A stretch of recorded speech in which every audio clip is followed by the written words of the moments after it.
যদি হঠাৎ তুমি লক্ষ্য করো যে এরকম ভাবে তোমাকে লুকিয়ে লুকিয়ে কেউ দেখছে, তোমার কি পরিস্থিতি হবে ভাবতে পারছো?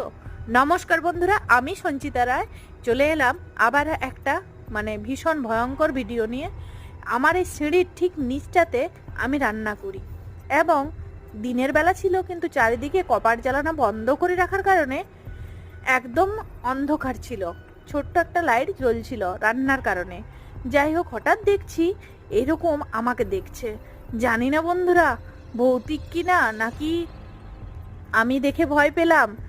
এতটা ভয় পেয়েছি জীবনেও এত ভয় পাইনি। যাই হোক, তোমাদের জীবনে কি এরকম ঘটনা ঘটেছে? ঘটলে জানাতে ভুলো না। দেখো কতটা ভয়ঙ্কর লাগছে, আমি কিন্তু খুব ভয় পেয়েছিলাম।